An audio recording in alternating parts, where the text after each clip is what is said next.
Hey YouTube, thanks for joining us today. We're going to go over our risers and fallers. I think this is extremely important because we're at the point in the season where people are drafting, and to be honest, if you miss a day or two or 3 or 4 days of football news, sometimes things can happen and you constantly need to stay updated. And so that's just what we're going to do. 4 guys each that are rising and that are falling, and just talk about why and what this means for their fantasy value, and make sure that you're aware of these guys. One thing to note is some of these guys may rise just a little bit in the preseason. Sometimes these little newses that we're watching and these tiny things turn out to be really big things in the season, and so you can never say that something is too small or that it's not a big deal. But of course, we want to clarify and help you guys understand what we mean by risers and fallers. So Rob, as always, you want to define what that means. Yeah, a very simple term. We'd say risers and fallers are a player whose value based on news, performance, or injuries as of late have recently changed their average draft position, or whose value has moved significantly up or down based on newer information, like I said, performance, injuries, news, etc. So that's what we call risers or fallers, very much like the stock market. So that's a basic definition, but I'll just get right into our first riser or faller. Yeah, exactly. Let's do it. All right, so now I've got the first riser and faller. Now, my faller is Devontae Booker, my riser is Royce Freeman, and those were two guys that I was very excited about Royce Freeman, but I was a bit worried about Devontae Booker. So basically, Denver drafts Royce Freeman, and I got really excited. I think that there's an opportunity there. C.J. Anderson left to play for the Carolina Panthers and this offseason, and then they drafted Royce Freeman, and I thought that it was a perfect fit. But as always, there's always another guy there for these rookies to fight with, and that was Devontae Booker. And my concern was maybe they split a lot of time. But for me, I feel like some recent news came out in the preseason and performance that says I don't think that's going to happen. And we've only had one preseason game so far. We'll continue to update you guys through every week. But first preseason game looked really good. Royce Freeman had 4 carries for 38 yards. He had like a nice 23-yard touchdown against the Vikings. And like I said, a touchdown. He played very well compared to Booker's 2 carries for just 7 yards. This is huge for me, guys. Royce Freeman is a talented guy. He's big, he's quick, he's 6 foot. He's 6 feet tall, 229 pounds, and runs a 4.54 40-yard dash. He's very athletic, very physical. We've talked about in other videos, he was a great running back for the Oregon Ducks and played in a system that didn't use him to his full potential, but he was fantastic. Coming out, all this great news about him. But for me, the only concern was is that simply he has to outperform Devontae Booker. That was my only concern.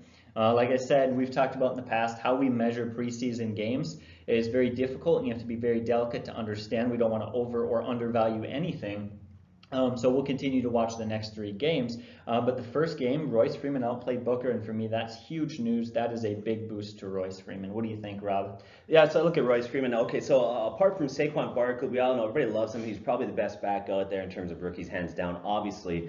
Darius Guice now is injured for the year, and I think statistically, Royce Freeman could be the most productive running back apart from Saquon Barkley out there. I think he's in a great situation to be successful. I love it. I think this guy's going to have a great year. I'm huge on him. The only problem with it is that I noticed his average draft positions continue to sneak up, so I think a lot of people are noticing this guy.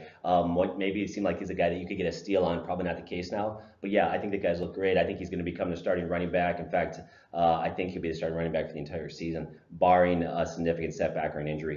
Yeah, exactly. All right, Rob, who's your first riser and faller?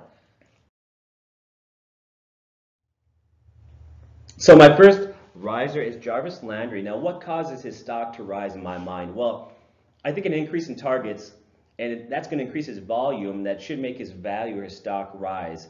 Now, here's some reasons why I think his stock is on the rise. Now, often in order for a player's stock to rise, it requires another player's stock to fall. And for me, the stock that's falling right now is Josh Gordon. Now, with that said, I love Josh Gordon. I have talked him up all preseason. I think his talent is limitless out there, but has been the case for him in the past, and currently an issue for him is off-the-field issues that make his future murky there. So he was placed on non-football illness reserve list. He did that so he could leave the team and begin to kind of work on his personal and mental health, making sure he's set up not to relapse for the year, right? Now, here's the concern that sounds really good initially, that, okay, he's doing fine, he hasn't relapsed, he just wants to make sure he's ready for the year. But before this came out, like a week or two, we even talked about this, there were rumors circulating that this guy had came up positive and that he'd used again. No, the league is denying, the Browns are denying it, but it is ironic timing that all those rumors are circulating about him, and then boom, he leaves the team. I think another thing that makes the situation more confusing daily is the Browns seem to be in the dark as far as where he's at. Rumors are that he's only reporting back to the Browns via email. I think that's interesting, okay? And there's no timetable for his return. And then one more thing today that I think makes his return questionable, that certainly makes this whole situation kind of murky there, is that they met with Des Bryant today. And so that speaks volumes to me when the Browns pursued Des Bryant. That tells me that they're not confident where Josh Gordon is at this point. So that's the concern. Now, Gordon is going to be the number one guy there because he's got that talent. But if he misses time, and which is there's a high likelihood of that because of his past, that makes Jarvis Landry the team's number one wide receiver there. Now, if you look at Jarvis Landry, this guy's been really solid, and in PPR leagues, he's been a PPR stud. He's averaged 105 catches last 3 years.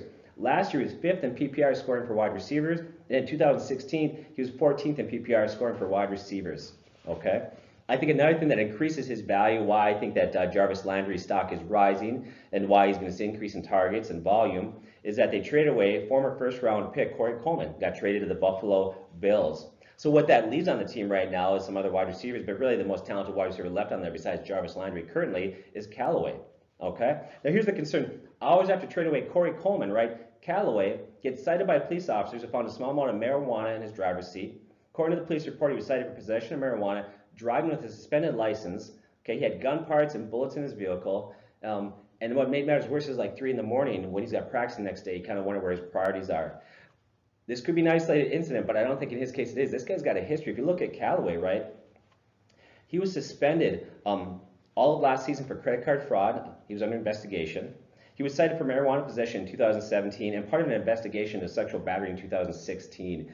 And so, like, this is a guy that is just this close to being suspended himself. All this leaves Jarvis Landry is the most dependable guy there. That's going to increase his target, his values greatly.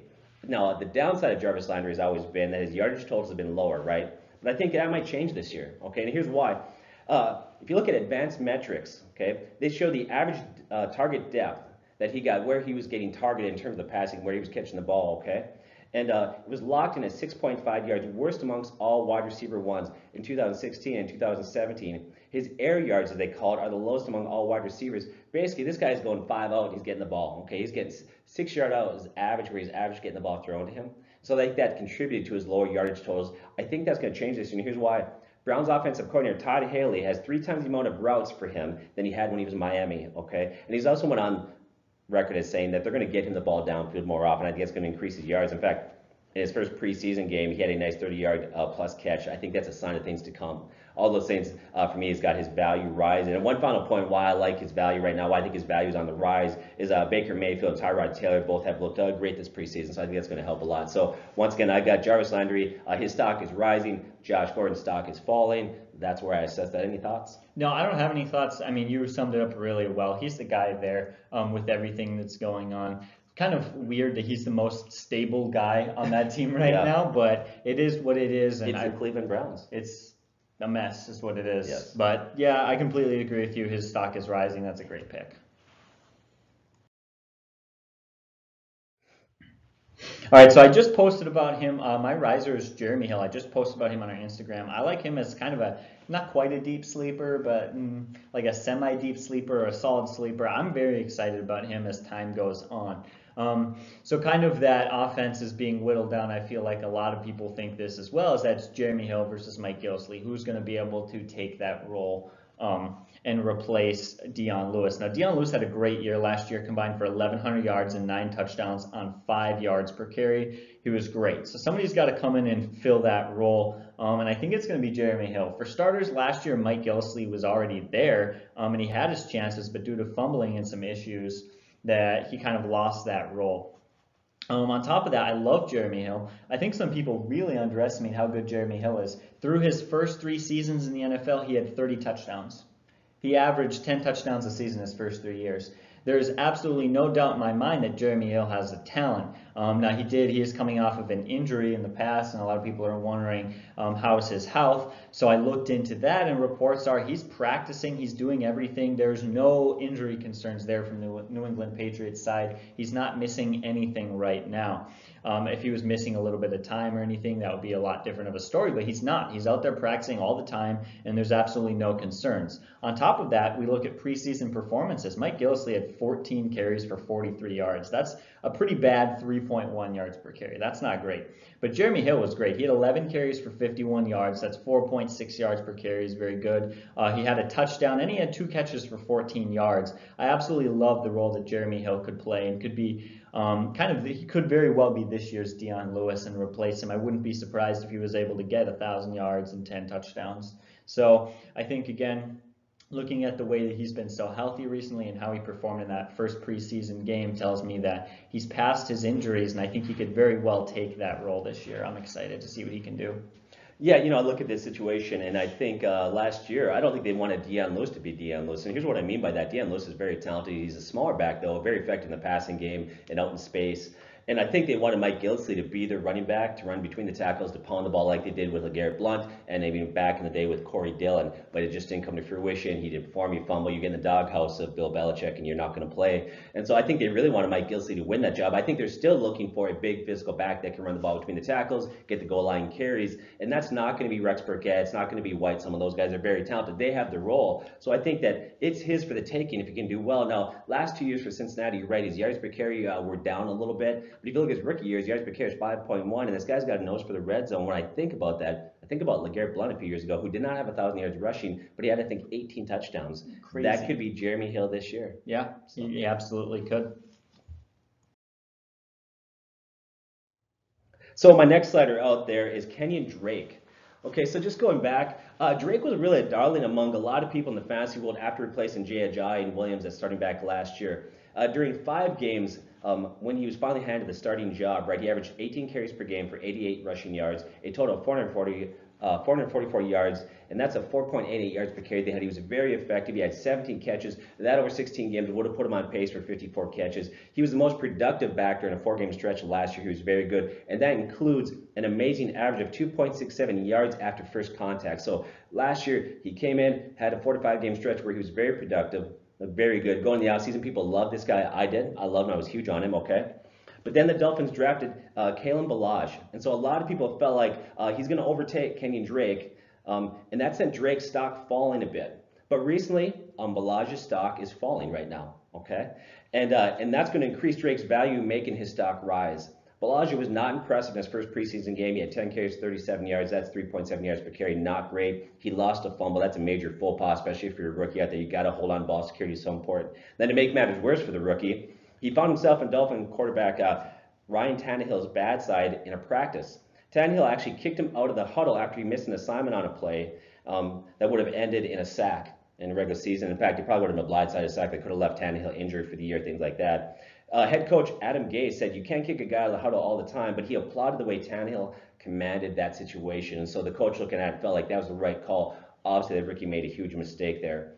And often if a rookie cannot figure out pass protection, it's going to lead to him missing time on the field. In the NFL, if you're a rookie running back, if you're a running back and you don't know how to pass protect, if you don't know coverage of who you need to pick up, you're not going to get on the field. It's so important part of the game. On the other hand, okay, so his stock has fallen, but on the other hand, Drake has been impressive all camp. According to coaches, he's been gashing that defense on runs. He had limited work in the first preseason game, but he had 3 carries, 16 yards, 5.3 yards per carry.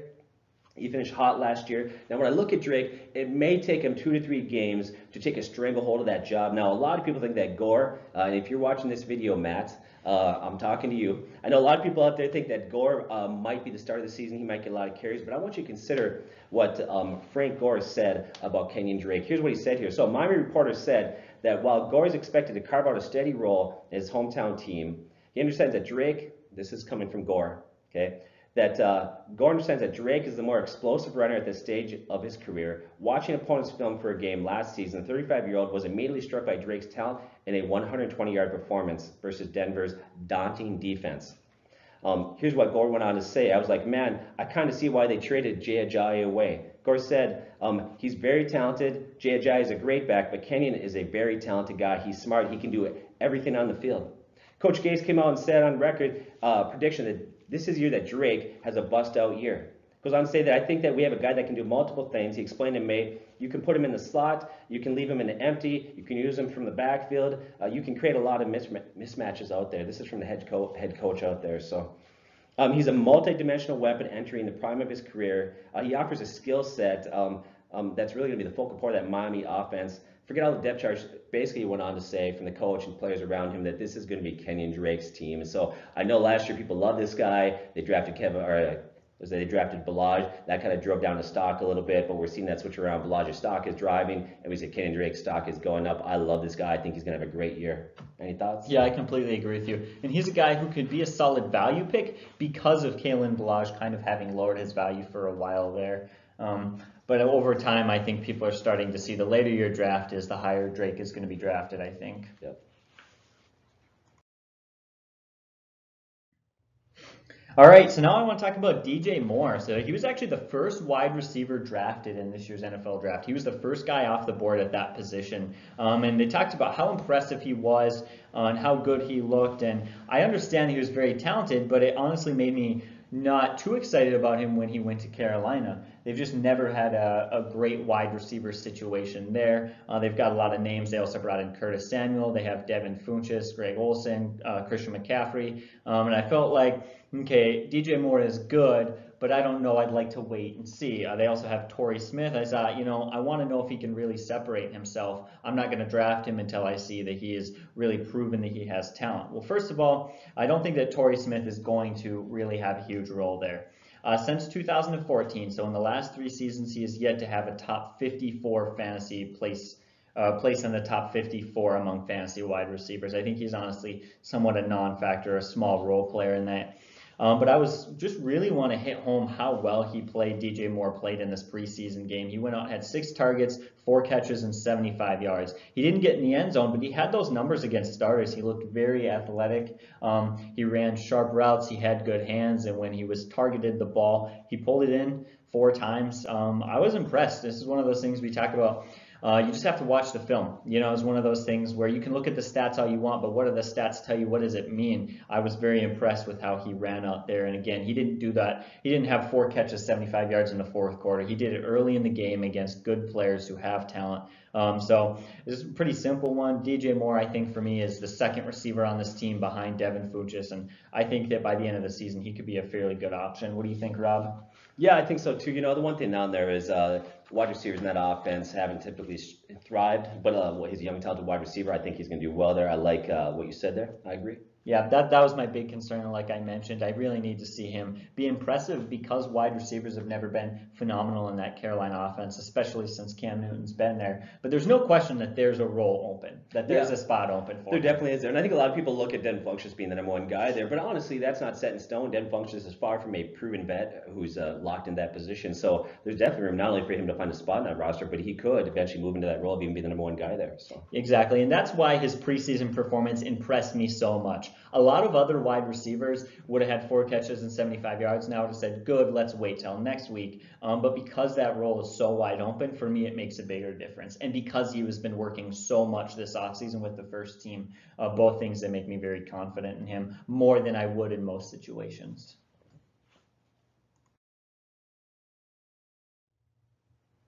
So my next riser out there is Jordy Nelson. Now, don't get me wrong, this guy's going to significantly miss playing with Aaron Rodgers, okay? And I definitely think he's on the downside of his career. Last year, he looked slower. And with Rodgers was gone, he was very ineffective. In fact, if you look at last year, when Aaron Rodgers was not the quarterback, he had 21 yards per game with 0 touchdowns. Although some of that could have been the play of quarterback Brett Hundley. Obviously, you got to consider that and take that into a factor. Another thing to consider, before Rodgers went down, he did have 6 touchdowns in 4 games, so he was productive that way also. But I think there's a few other things out there that had his stock rising right now. I want to talk about that. During a recent scrimmage in practice, there's some things there that seem to indicate he still has some fuel left in that tank.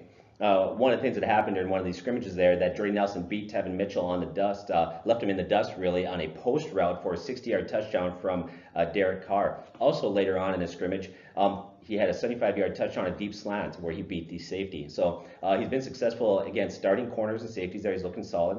Another thing, the reporters that have been covering the Raiders, here's one of the observations they have made about Jordy Nelson as they've covered that team closely. Nelson has routinely burned defensive backs and proven he is a favorite target of Derek Carr. He told reporters last week, Nelson is one of the fastest skilled players that we have still. Earlier this week, he added, I can't believe Green Bay let him go. I'm glad that he's here. Okay? Carr went on to say to the reporters, the one thing you hear about him is he can't run anymore. That's false. I tell you, he's one of the fastest skilled guys we have here. He can run. You see that by the way he runs his route. He wins on underneath routes, which is showing that cornerbacks are afraid to sneak up in coverage because they fear his breakaway speed. And so Carr believes that he's still the Jordy Nelson of the past, so he feels like he can do that. Also, safety Reggie Nelson went on to say, Jordy is Jordy. He's working hard. He's a great runner. He's hard to guard. I love when a corner says that because guards talk smack a lot, right? Mm-hmm. But he's coming out saying he's hard to guard. He's doing what he's supposed to be doing.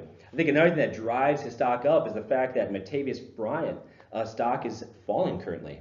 So if you look at Bryant's stock and why it's falling, okay, went on to say Scott Bair of the NBC Sports Bay Area, which reports on the team, has said that Bryant is locked into the second unit. Throughout the training camp, he's been on the second unit the entire time. He's drawing criticism early in camp while reporting he struggled with John Gruden's playbook. That's huge. He's having a hard time picking up that playbook, understanding that. Says he's a distant third behind Amari Cooper and Jordy Nelson on the team's receiving depth chart. Raiders coach John Gruden said Bryant needs to get out there and play better. So the coach is critical of him at this point. That's not good. Bryant has failed to impress at Raiders camp, and now Gruden is putting the contract year wideout on notice. Right now, a lot of wide receivers have had a nice camp. Gruden noted that Bryant has missed valuable time due to illness. He's got to master the offense. He's become more versatile, and that's the key to making this team better. Gruden's criticism comes at a bad time for Bryant, who has been the subject of suspension rumors also. So that's another thing that's driving down his stock. If you look at Jordy Nelson, this guy undoubtedly has talent. He's proven to be successful in the NFL. He had 4 seasons. He had over 1,000 yards. He had 3 years. We had touchdowns of 13, 14, and 15. This is a guy that's proven he can be talented. And I can imagine that bodes well for Jordy Nelson. He's looking at Amari Cooper, which, by the way, I believe is going to have a rebound year and do well this year. But Amari Cooper does have a history of high drop rate, which means Jordy Nelson could very well become kind of that proven steady go-to guy for Derek Carr in that offense. So. Yeah, well, you have to look at what's the system, right? A guy is talented. Well, I love the system. Derek Carr is a guy who just a couple of years ago people were talking about, is Carr elite? Like, that was a question that was legitimately brought up on many major sports networks. There is no question about that. Quarterback situation is great. On top of that, what about Coach Gruden?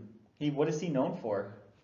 Great quarterback play. Great quarterback play. They call him, he's like kind of a quarterback guru. He used to do, when he wasn't coaching there for a while, he used to work with all the guys as they were coming into the NFL and do those breakdowns. I always enjoyed watching those. But he's good on offense. He's good with his quarterbacks. He's smart. And I like Amari Cooper, but I very well think that Jordy Nelson could be the possession guy, specifically in PPR leagues. I really like him in those sort of leagues when you've already got your home run hitter in Amari Cooper, who I think that's what he is. He's a big playmaker. Yeah. But completely agree with that. Honestly, when he went there, I immediately said, I don't like him. If the Packers don't want him, clearly they know something we don't. But maybe they just messed up. Who knows? Yeah. Let's get to our next guy. All right, so now I'm going to talk about Chris Carson and Rashad Penny. Now, this is kind of a mix of a little bit of a boost to Chris Carson and a little bit of a drop to Rashad Penny. And we've talked about this over and over again, but Chris Carson, he seriously reminds me of Alex Collins. He's a guy who I think can be an extremely valuable value pick, who you don't have to draft him too early, but could have some huge value. Now, that running game isn't fantastic there in Seattle. The offensive line isn't built for it. They're a pass-first team, yes. Chris Carson had 4 carries on 4.6 yards per carry in the first preseason game. That went well. And then really for me, it was more of, this is more of kind of just a dropping of Rashad Penny. He had 8 carries on only 2 yards per carry. He played just awful. But even more importantly, something that I really want to hit home, and they talked about, and you've mentioned in other videos, he's playing a lot of special teams. Rashad Penny is mostly playing special teams. And we talk about that is just